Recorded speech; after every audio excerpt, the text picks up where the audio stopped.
విజయవాడలాగే ఏలేరు వరద కూడా man made blood అని వైసీపీ అధినేత జగన్ మండిపడ్డారు. ప్రభుత్వ నిర్లక్ష్యం కారణంగానే తీవ్ర నష్టం సంభవించిందన్నారు. చంద్రబాబు ప్రభుత్వం రైతులకు క్రాప్ ఇన్సూరెన్స్ చేయించలేదని విమర్శించారు. 4 నెలలకే చంద్రబాబు పరిపాలన ఏంటో ప్రజలకు అర్థమైందని జగన్ వ్యాఖ్యానించారు. కాకినాడ జిల్లా పిఠాపురం నియోజకవర్గంలోని ఏలేరు వరద ప్రభావిత ప్రాంతాల్లో జగన్ పర్యటించారు. మాధవాపురం, నాగులపల్లి, రమణకపేట గ్రామాల్లో వరద నష్టాన్ని పరిశీలించి బాధిత రైతులను పరామర్శించారు. ట్రాక్టర్పై వరద నీటిలో ప్రయాణించారు. సూపర్ 6 హామీలు ఎందుకు అమలు చేయడం లేదంటూ ప్రభుత్వాన్ని ఈ సందర్భంగా జగన్ నిలదీశారు. స్థానిక Pithapuram MLA deputy CM Pawan కళ్యాణ్పై జగన్ ఆసక్తికర వ్యాఖ్యలు చేశారు. పవన్ కళ్యాణ్ కంటే చంద్రబాబు బాగా నటిస్తారని అన్నారు. కొత్తగా రాజకీయాల్లోకి వచ్చిన పవన్ కళ్యాణ్కు పెద్దగా తెలిసినట్టు లేదని జగన్ కామెంట్ చేశారు.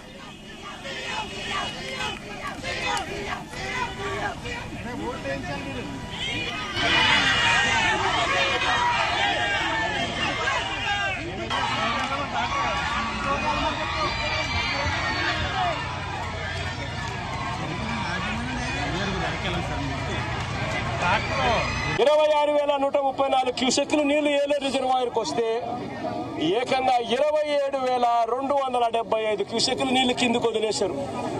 నేను అడుగుతా ఉన్నా మిమ్మల్ని, ఇది మ్యాన్ మేడ్ ఫ్లడ్ కాకపోతే ఏమిటయ్యా అని చెప్పి. నేను చెప్పేటివన్నీ కూడా వాస్తవాలు. మీ ఏలేరు రిజర్వాయర్ నుంచి వచ్చిన డేటా ఇది. నిజంగా ఒక బాధ్యత లేని ప్రభుత్వం, ప్రజల పట్ల ఏమాత్రం కూడా మానవత్వం చూపని ప్రభుత్వం, వరదలు వస్తే కనీసం ఎలా హ్యాండిల్ చేయాలనో కూడా కనీసం ఇంకిత జ్ఞానం కూడా లేని ఈ ప్రభుత్వాన్ని ఏమనాలి అని చెప్పి మీరే ఆలోచన చేయమని నేను కోరుతా ఉన్నా. ఇంకొక విషయం కూడా చెప్పదలుచుకున్నా.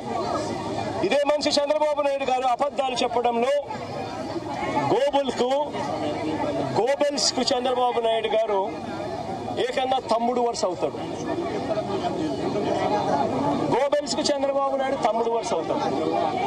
అబద్ధాలు చెప్పడంలో చంద్రబాబు నాయుడు గారి పరిస్థితి, కెపాసిటీ ఏమిటి అంటే అబద్ధాలను తాను మ్యానుఫ్యాక్చర్ చేయగలుగుతాడు, చేయడంలో దిట్ట. ఆ మ్యానుఫ్యాక్చర్ చేసిన అబద్ధాన్ని అమ్మగలిగిన కెపాసిటీ కూడా ఎవరికైనా ఉంది ఈ ప్రపంచంలో అని అంటే అది ఒక్క చంద్రబాబుకు మాత్రమే ఉంది. ఆ చంద్రబాబుకు వంత పాడే ఆ ఈనాడు, ఆ ఆంధ్రజ్యోతి, ఆ TV5 వీళ్ళకు మాత్రమే అటువంటి దుర్మార్గమైన కెపాసిటీస్ ఉన్నాయి. ఎందుకు ఈ విషయం చెప్తా ఉన్నానంటే ఇవన్నీ కూడా నేను చెప్పినట్టు వాస్తవం. 26,134 క్యూసెక్లు నీళ్లు ఏలేరు రిజర్వాయర్కి వస్తే ఏకంగా 27,275 క్యూసెక్లు నీళ్లు కిందకు వదిలేశారు. నేను అడుగుతా ఉన్నా మిమ్మల్ని.